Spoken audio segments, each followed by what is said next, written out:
수능 외에 다양한 수행평가, 조별 과제가 많아요. 이게 단점이 될 수도 있고 장점이 될 수도 있죠. 이 수행평가가 너무 많고 조별 과제가 너무 많다 그러면 여기에 맞지 않는 학생들이 있어요. 나는 그냥 조용히 앉아서 혼자 공부하는 거를 되게 선호하는 학생인데 이런 게 너무 많아요. 나 엄마 나 수행이랑 이런 거 너무 많아서 나 학교 생활하기 너무 힘들어. 그런 학생들이 있거든요. 그럼 맞지 않아요. 이런 요소들이 단점이 되는 그런 부분도 있기 때문에 우리 아이의 성향을 좀 잘 파악을 하셔야 된다.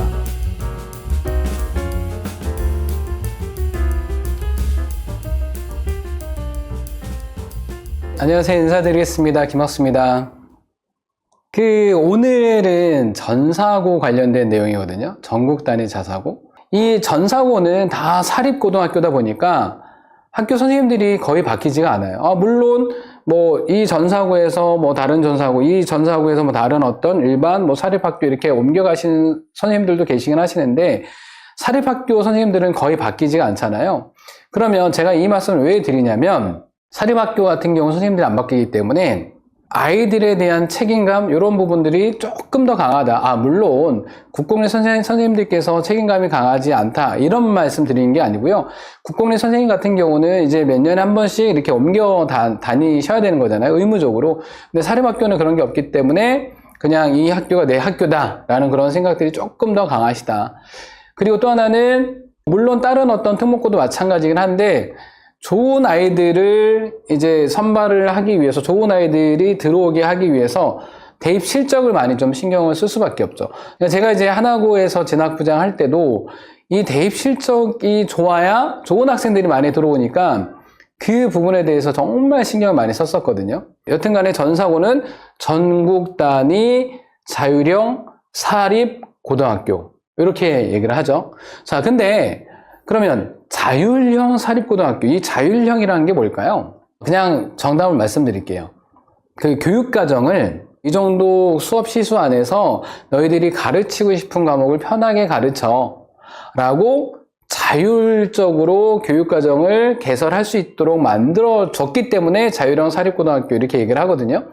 근데 그렇게 교육과정을 좀 자유롭게 개설할 수 있는 권한을 줬음에도 불구하고 어떤 고등학교는 조금 더 고급 과목, 전문 과목, 심화 과목 이런 과목들을 개설해서 수시 쪽으로 아이들을 좀 특화시키는 그런 고등학교도 자사고도 있는가 하면 그냥 약간은 일반고랑 크게 다르지 않게 수능과 조금 이제 관련된 과목 위주로 이렇게 좀 개설을 해서 약간 수능 쪽으로 조금 더 포커스를 두는 그런 학교도 있고, 대표적으로 이제 하나고 같은 경우는 이제 심화 과목들이 되게 많죠. 그러니까 수시 쪽에 조금 특화된 학교인 거고, 그리고 대표적으로 상산고 같은 경우는 아이들이 이제 의대나 이런 쪽을 이제 수능으로 정시로 많이 생각을 하는 그런 학생들이 상대적으로 더 많거든요.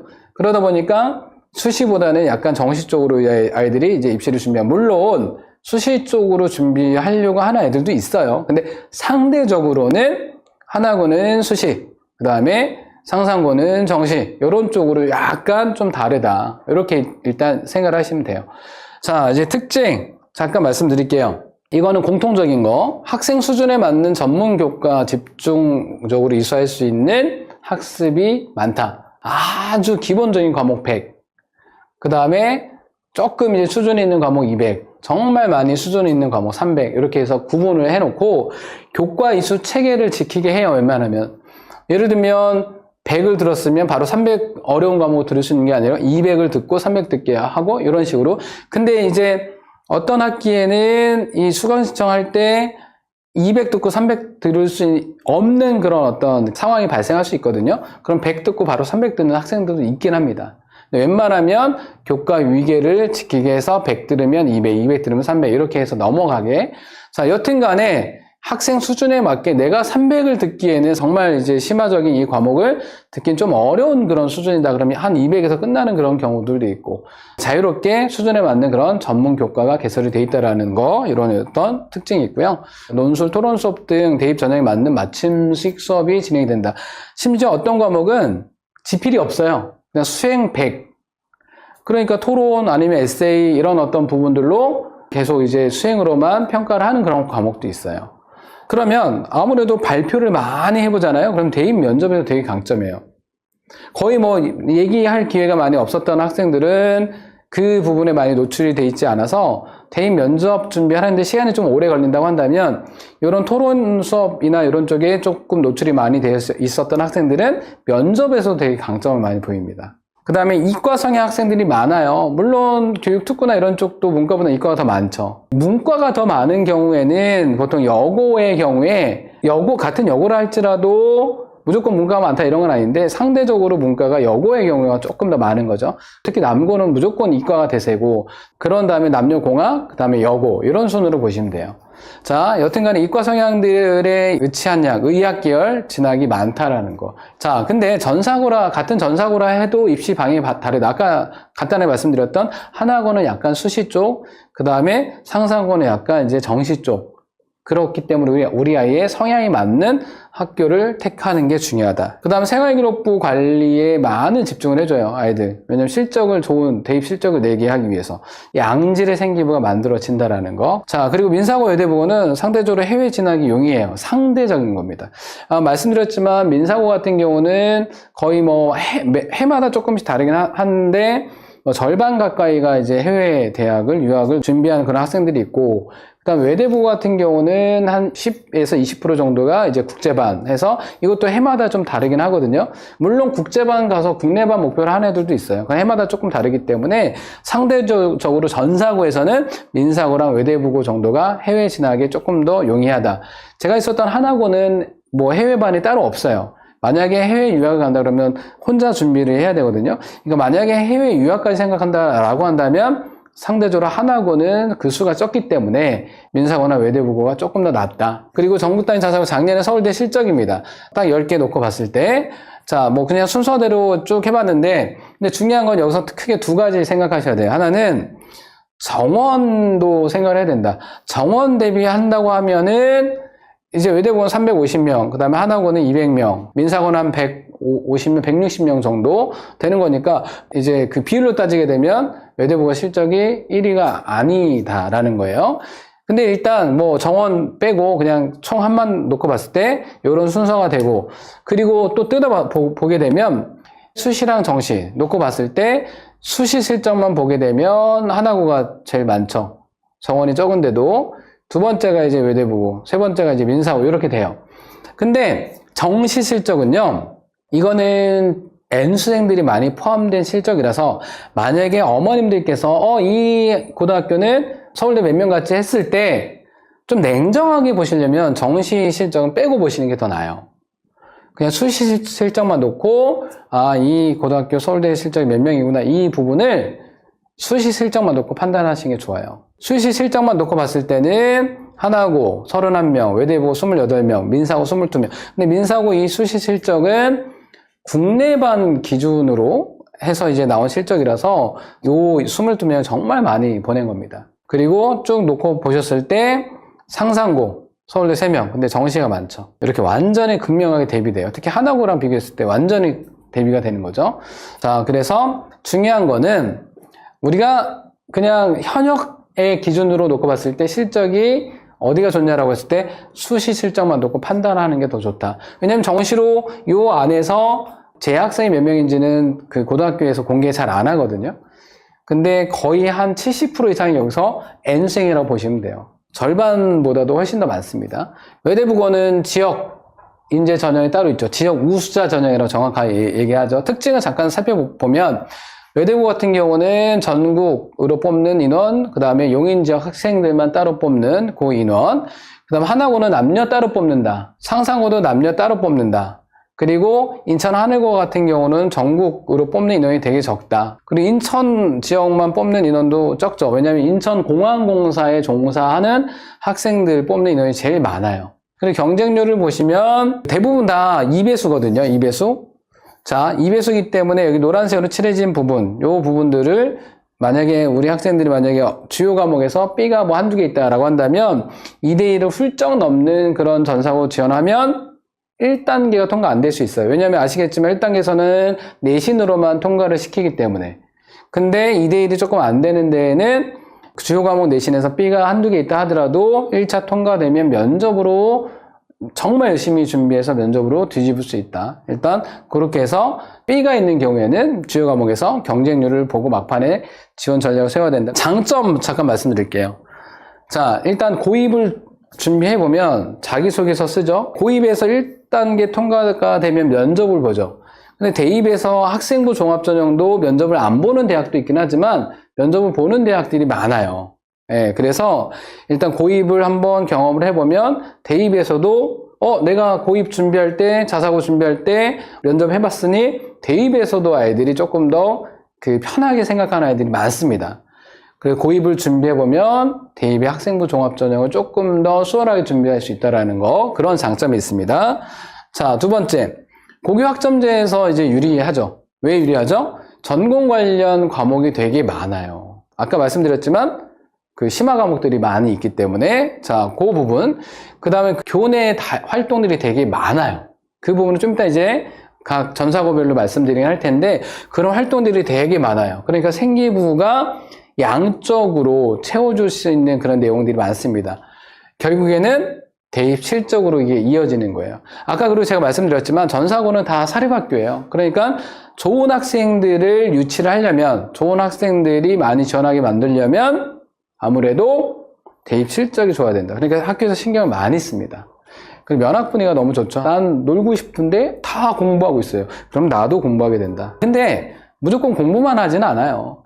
뭐 축제나 아니면 1인 2기 아시죠? 1인 2기 한 학생이 일주일에 2번은 체육, 2번은 음악 또는 미술 중에 택해서 1시간 반씩, 그러니까 일주일에 4일 하는 거거든요. 체육 이틀, 그 다음에 음악 또는 미술 중에 택 1에서 또 이틀, 4일을 1시간 반씩 한다? 학업적인 스트레스를 이걸로 푸는 학생들도 많아요. 기숙학교고 하다 보면은 아이들이 뭐 나가서 뭐 이렇게 할 수 있는 상황이 안 되다 보니까 그런 부분들을 이제 학업적인 스트레스를 푸는 학생들이 많습니다. 자, 이제 기숙사 생활을 하잖아요. 보통 뭐 2인 1실인 학교도 있고 뭐 4인 1실인 학교도 있어요. 그러면 아이들이 혼자만 지내다가 이제 같이 방을 쓰게 되잖아요. 그러면 뭔가 자기들끼리 그 방에서 규율을 만들고 규칙을 만들어내요. 그러니까 나 혼자만 썼을 때는 내가 누구를 굳이 배려하지 않아도 됐었는데 혼자 그냥 공부할 때는 음악 소리, 음악 크게 틀어놓고 공부해도 됐고 늦게까지 공부해서 불을 늦게 꺼도 됐고 이랬는데 같이 생활을 하다 보면 그 규칙을 만들어 간다. 그러니까 결국에는 기숙사는 작은 사회다. 남을 배려하고 이런 부분들이 조금 더 이제 더 생기게 돼요. 그러니까 공동체 의식이 더 이제 길러지게 된다. 그리고 협업, 뭔가 한 가지 문제가 주어졌을 때 그걸 같이 풀어내려고 하는 그런 능력이 키워진다. 이 부분이 요즘에 대기업에서도 되게 이제 중요하게 생각하는 그런 부분이잖아요. 개인의 능력도 중요하지만 협업하는 능력 되게 중요하게 보거든요. 그런 능력도 키워지게 된다. 다양한 직업군을 가져요. 그래서 인맥 형성이 되게 쉽다. 물론 뭐 교육특구 일반고 이런 학교들도 비슷하게 적용되는 얘기긴 합니다. 그래서 이 인맥 형성 때문에 아버님들께서 특히 이런 부분을 되게 중요하게 생각하셔가지고 이제 전사고나 이런 데를 많이 보내시려고 해요. 그런 것도 이제 하나의 더 장점이 될 수 있다. 상대적인 겁니다. 다양한 토론 및 수행이 많다. 예를 들면 에세이도 많아요. 그리고 토론 수업도 있고 조별 발표 이런 것도 많고. 근데 대학에 가면 그런 것들이 되게 많거든요. 그러면 조별로 해서 토론을 시키잖아요. 그러면 그런 어떤 경험들을 많이 하고 온 학생들이 주도를 한다. 그래서 교수님들이 그런 칭찬들을 되게 많이 하신대요. 제자들 얘기 들어보면 그 레포트를 써서 내는 게 있는데요. 저는 정말 뚝딱뚝딱 정말 금방 써서 내는데 그런 경험들을 많이 하지 못한 일반고 아이들은 되게 힘들어해요. 이런 얘기들도 많이 들었고요. 이런 다양한 토론 및 수행으로 인해서 조별 모임 주도하게 되는 그런 모습들. 자, 단점. 첫 번째, 내신 경쟁이 치열하다. 맞죠? 근데 이거는 전사고뿐만이 아니에요. 자, 요거 분명히 기억하십시오. 우리 학생들이 너무 멘탈이 좀 약하다. 내신 성적이 정말 안 나왔을 경우에 멘탈이 너무 약해서 이거를 감당하기가 너무 어려운 정말 유리 멘탈이다. 라고 한다면 그냥 일반고 가서 1등급 받을 수 있는 일반고를 보내시는 게 나아요. 근데 여기서 또 중요한 건 내신을 만약에 가서 못 받을 수도 있겠죠. 내신 경쟁이 치열하니까. 정말 뭐 전사고 메이저 같은 경우만 하더라도 전교권 아이들이 이제 지원해서 합격을 하는 거니까. 근데 만약에 멘탈이 정말 약하지 않다. 근데 내신을 만약에 처음 못 받았다? 그러면 아이들이 거기서 되게 강해질 지는 경우가 되게 많아요. 왜냐면 어차피 대학을 가도 학점 경쟁이잖아요. 근데 전사고를 가게 되면, 메이저 전사고로 가게 되면 이미 고등학교 때 그런 경험들을 해서 대학을 가잖아요. 그러면 대학에서 잘하는 애들이 되게 많아요. 근데 두 가지로 생각하셔야 돼요. 만약에 전사고로 갔을 때 내신이 안 나왔다. 그럼 아이들이 두 가지를 생각합니다. 하나는 전학을 갈까? 하나는 남아서 더 열심히 한번 해볼까? 이제 전학을 가게 되면 그냥 일반고로 전학을 가는 경우가 있죠. 근데 뭐 정원의 10%도 전학을 가진 않아요. 한 5% 내외 정도로 보시면 되는데, 정원 200명이다 그러면 한 10명 정도? 근데 남아서 한번 부딪혀 봐야지 라고 해서 정말 더 열심히 하는 학생들은 대학 가도 정말 잘해요. 정말 뭐 6등급, 7등급 나올 것 같으면 안 가는 게 나아요. 이렇게 나오게 되면은 일단 대학에서 잘 안 뽑으려고 그래요. 왜냐하면 전사고에서 9등급제 기준으로 6등급, 7등급 나온다 그러면 이미 고등학교에서 기회에 좀 눌려 있었던 그런 경험들을 아이들이 하다 보니까 대학에 와서도 길을 펴지 못한다라는 그런 인식들이 좀 있거든요. 일단 그 부분은 우리 아이들에 따라 좀 다르게 접근하셔야 된다. 일단 이 말씀 드리고 넘어갈게요. 그 다음에 고교 학점제에서 5등급제. 그럼 5등급제라고 한다면 아무래도 내신이 이 5등급제로 바뀌게 되면은 1등급이 10%까지긴 한데, 그러면 1등급이 조금 더 늘어나는 거는 맞잖아요. 근데 여기서 말씀드린 5등급은 뭐냐면 그 심화 과목들 있잖아요. 전문 과목. 얘네들도 이제 5등급제로 이제 바뀌게 됩니다.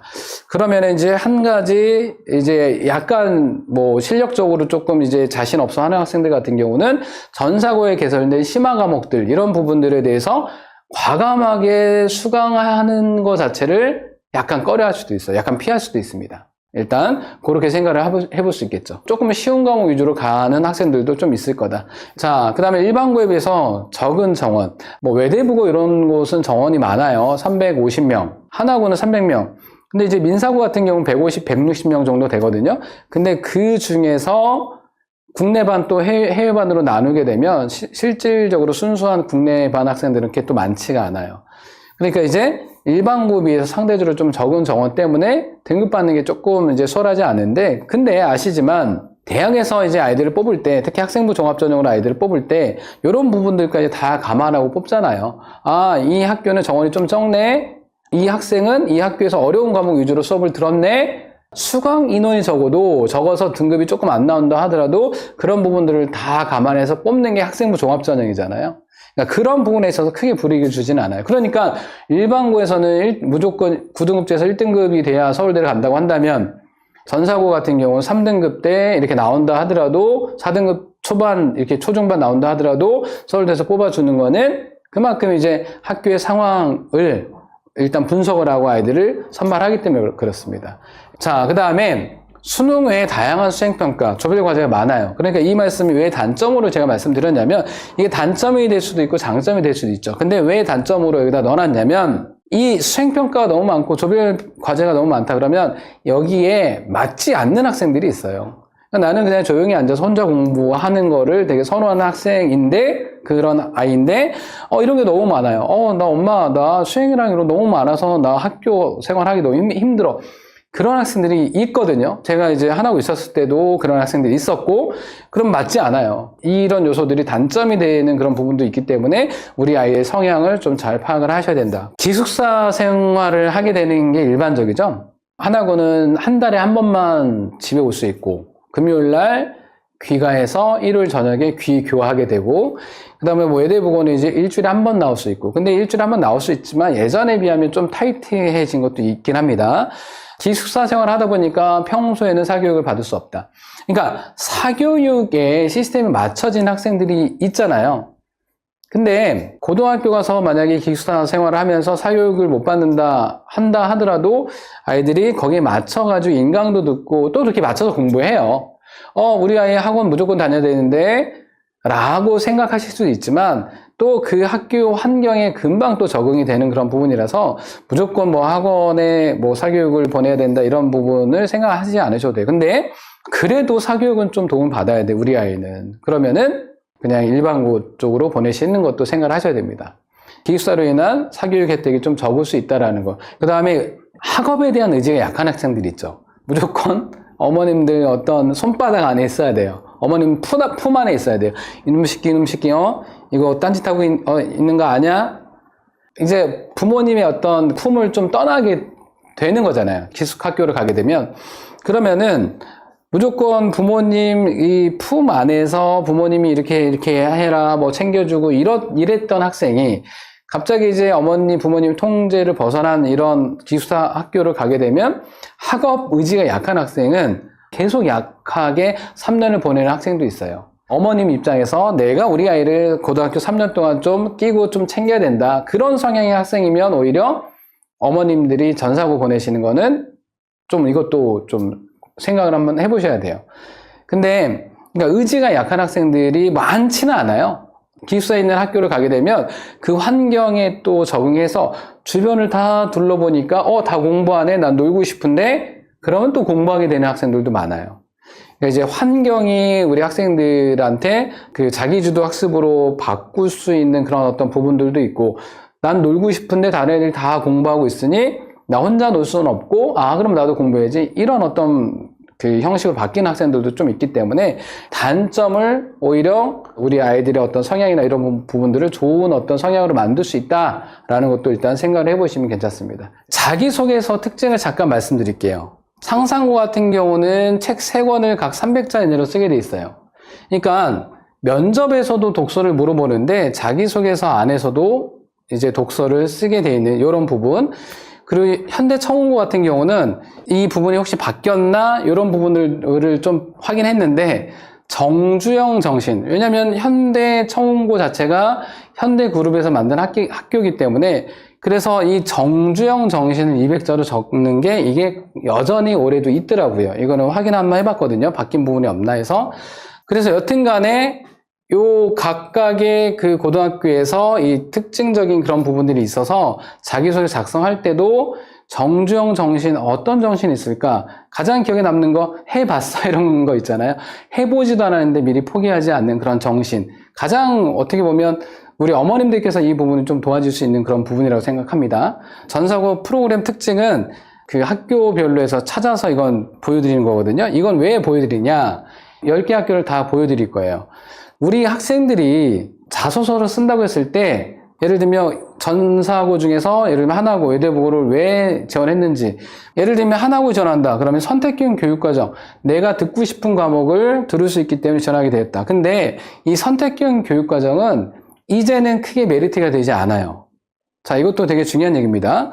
작년까지는 고교 학점제가 아니기 때문에 뭐 선도형 고교 학점제 학교도 있었긴 했지만, 근데 올해 중3서부터는 고교 학점제로 바뀌어서 내가 듣고 싶은 과목을 다 선택할 수 있는, 그러니까 고교 학점제 192학점만 이수하게 되면 졸업할 수 있는 거잖아요. 근데 만약에 올해 선택형 교육과정 때문에 전학이 되었다? 이건 모든 학교가 다 똑같이 선택할 수 있는 건데?